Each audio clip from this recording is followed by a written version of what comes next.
Mobile को निरंतर अपने साथ मत रखिए, नहीं तो ये कुछ नहीं करने देगा आप।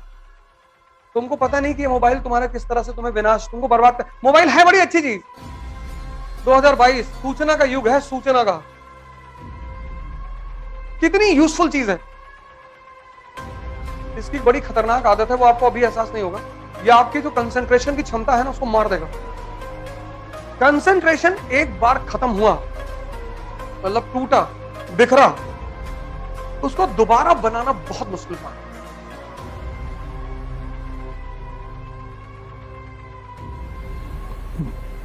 जय हिंद फ्रेंड्स। 2022 सूचना का युग है, सूचना का। जैसे अब तो मोबाइल, आप सारे लोग मोबाइल रखे होंगे, हम नहीं रखते मोबाइल अपने पास, हम क्लास में रखते ही नहीं। आप कहीं भी पता कर लीजिए, मैं क्लास लेने आता हूं तो मैं मोबाइल अपने साथ नहीं रखता। मैं मंदिर के अंदर जा रहा हूं, मैं मोबाइल लेके नहीं जाऊंगा। हाँ, मैं मूवी देखने जा रहा हूं तो मोबाइल लेके बैठूंगा मैं। तुमको पता नहीं कि ये मोबाइल तुम्हारे किस तरह से तुम्हें विनाश, तुमको बर्बाद कर। मोबाइल है बड़ी अच्छी चीज।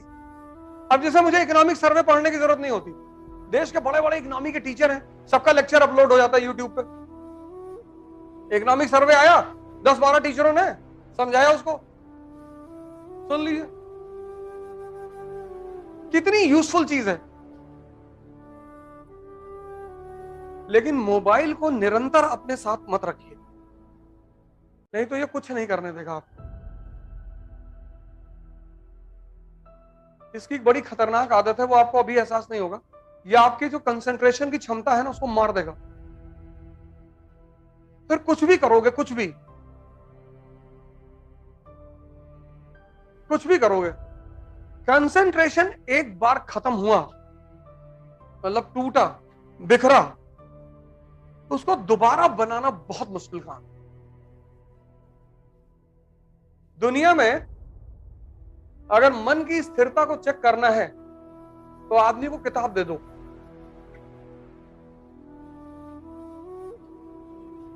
मन जो है ना, सारी किताबों को अब्सॉर्ब नहीं करता।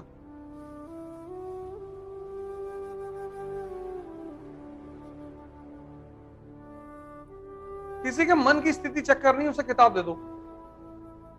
कुछ लोग एक पेज पे सोने लगेंगे, कुछ 2, कुछ 5, कुछ 8, क्योंकि अगर वो समझेगा नहीं तो वो सोने लगेगा।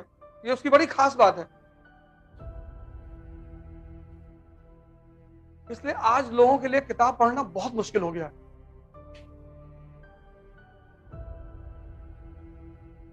और उसकी मेन वजह है ये मोबाइल। इसने लोगों के कंसंट्रेशन को खत्म कर दिया, मार दिया।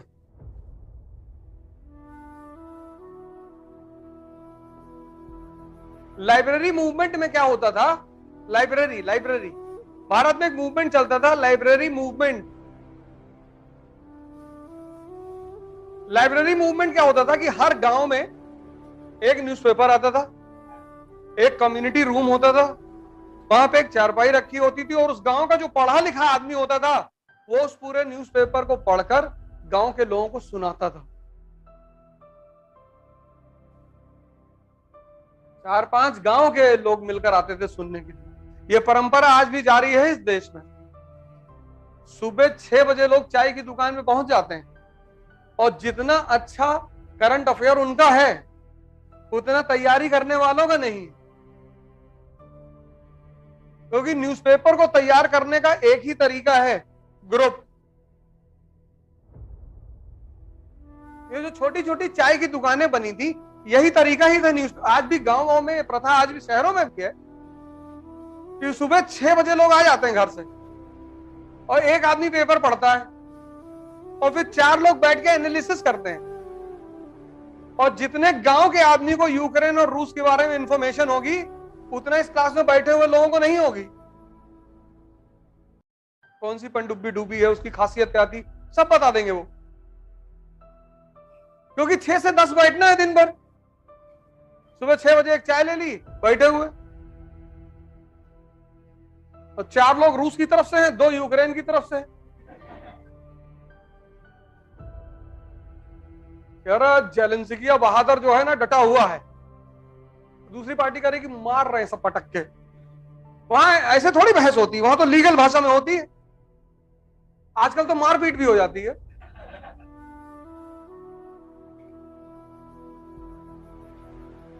लेकिन एक बार मैं बार बार आपसे कहता हूं कि पढ़ने लिखने से कुछ नहीं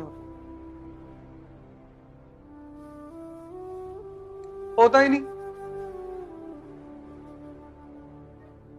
कुछ नहीं होता। पढ़ने लिखने से कुछ होता ही नहीं। पढ़ाई का एक ही उद्देश्य है, दिमाग को खोलना। E is equal to E, education is equal to enlightenment. मतलब जब तुम स्कूल से निकलो तो तुम्हें देखकर चीजें समझ में आनी चाहिए।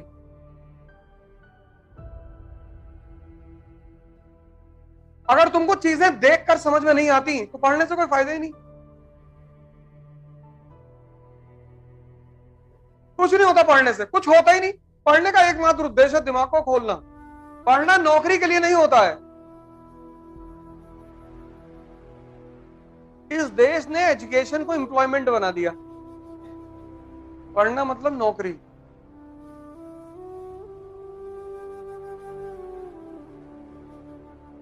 और ये मैकाले की देन है, नौकरी, वो भी सरकारी।